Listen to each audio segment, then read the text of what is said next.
So let's begin the Fatafat Fun Round. Harish,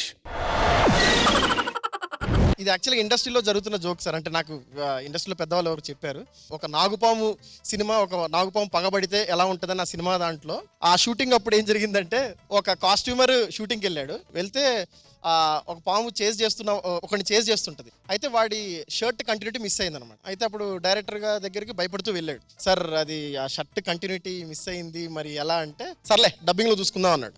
అనగానే dubbing ఈయనేంటి costume miss అవుతుందో graphics అనాలి, ఇంకేదైనా కట్ చేస్తాను, డబ్బింగ్ అంటాడేంటి అనుకుని వెళ్ళాడు. తర్వాత సినిమా రిలీజ్ అయింది, ఏదో ఆడితే ఇటు సడన్గా గుర్తొచ్చింది, అర్రే ఆ సినిమాకి ఒక రోజు వెళ్ళాను కదా నేను, అసలు చూద్దాం ఏమైందని వెళ్ళాడు. అయితే ఒక సీన్ ఒకటి గ్రీన్ షర్ట్ వేసుకుని పరిగెడుతున్నాడు, ఇదే సీన్ అని చెప్పి పాము వెంట పడుతుంది. సడన్గా వాడు కింద పడ్డాడు, వాడు రెడ్ షర్ట్ వేసుకుని పరిగెడుతున్నాడు. ఇప్పుడు ఏమవుతుందని చూస్తుంటే పాము దగ్గర స్క్రీన్ ఫ్రీజ్ చేసి పాము మైండ్ లో ఇలా అనుకుంటది, యారా షర్ట్ మారిస్తే గుర్తుపట్టాలనుకున్నావా అని చెప్పి మళ్ళీ చేసి కంటిన్యూ చేసింది. ఇది మ్యానిపులేట్ చేసేట్టు కాదు, సౌత్ థియేటర్ అంటారు.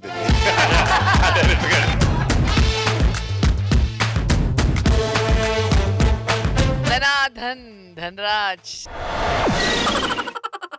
బేసిక్ గా జబర్దస్త్ చాలా మంది ఎక్స్ట్రా జబర్దస్త్ కూడా అయిపోయిన తర్వాత ఎక్కువ మంది ఆర్టిస్టులు కావాల్సి వచ్చింది. ఏడుగొండల గారికి మరి ఎక్కువ మంది ఆర్టిస్టులు కావాలంటే ఒక హైదరాబాద్ లో దొరకరు, రకరకాల ప్లేసులకు వెళ్తే దొరుకుతారని ఆయన ఒక రాజమండ్రి, వైజాగ్ అలాంటి ప్రాంతాలు వెతికి ఒక రోజు రాత్రి కూర్చుంటే ఒక అభిమాని వచ్చి గుర్తు పెట్టారు, ఏడుగొండల గారు. మీరు ఏడుగొండల గారు కదండి?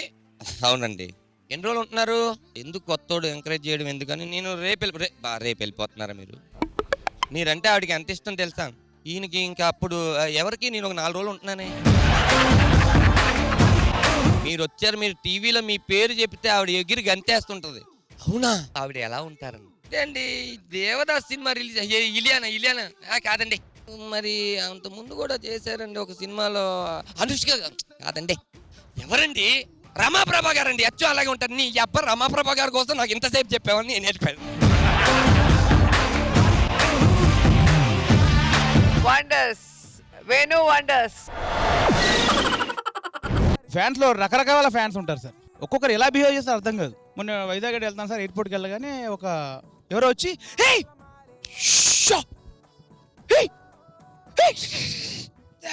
మీరు సినిమా యాక్టర్ సార్, మీరు వేణు మొన్న చూశాను సార్ మొన్న రభస సినిమాలు మీరు అద్దరు కొట్టారు సార్. రభస నేను చేయలేదు సార్, మొన్న నా అత్తారింటి సార్ భలే చేశారు సార్, జబర్దస్త్ చేశారు కదా సార్. లక్క సార్, ఈరోజు మిమ్మల్ని కలిశారు సార్. సార్ ఒక్క ఫోటో లేదు సార్, నాకు గట్టిగా ఫ్లైట్ టికెట్ బోర్డింగ్ అయిపోయింది సార్, వెళ్ళాలి ప్లీజ్ సార్, ఒక్కసారి ఫ్యామిలీతో వచ్చాను సార్, ఒక్క ఫోటో. సరే రండి అన్నా. లేదు సార్ మీతో దిగడం కాదు, మా ఫ్యామిలీ నేను మా భార్యలో పడతా, మీరు ఫోటో తీయండి, వేణు ఫోటో తీయని చెప్పుకుంటా ఉన్నాడు.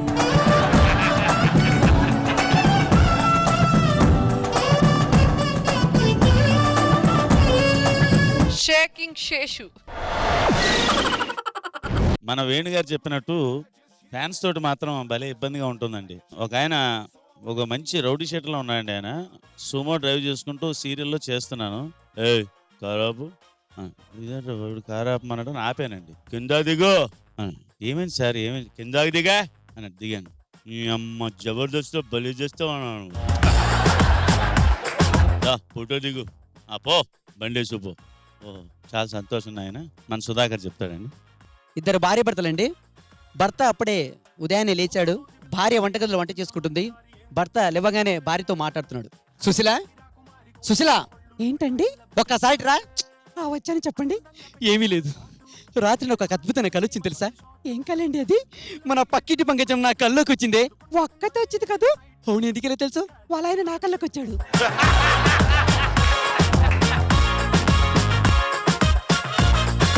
రాకెట్ రాఘవ.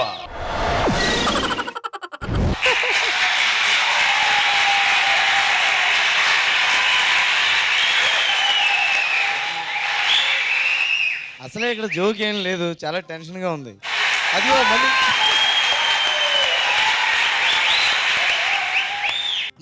మన ఇండియాలో దోమలు బాగా ఎక్కువైపోయాయండి. ఎంతంటే బీభత్సంగా ఎక్కువైపోయి అందరికీ ఒక ఐడియా వచ్చింది, దీన్ని కూడా మనం ఏదో రకంగా క్యాష్ చేసుకోవాలని చెప్పి దాన్ని ఒలింపిక్స్లో గేమ్గా పెట్టారు. దోమలు బాగా చంపిన వాళ్ళకి అవి ఇస్తారనమాట.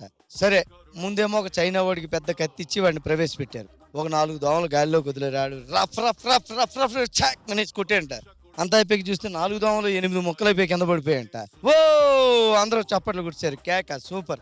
తర్వాత జపాన్ కంట్రీ వాడు వచ్చాడు, వాడికి 2 దోమలు వేసి కొడితే వాడు చక్కేసి ఇలా కొట్టి తీసి పట్టణం కొడితే 6 ముక్కలుగా పడిపోయాయంట 2ను, కేక.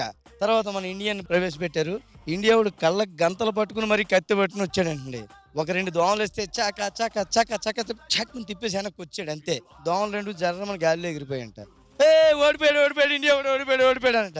పిచ్చోళ్ళరా అట్లా పట్టుకుని భూతద్దంలో చూడండి అనంట. చూస్తే ఆ 2టికి ఫ్యామిలీ ప్లానింగ్ ఆపరేషన్ చేసాడంట.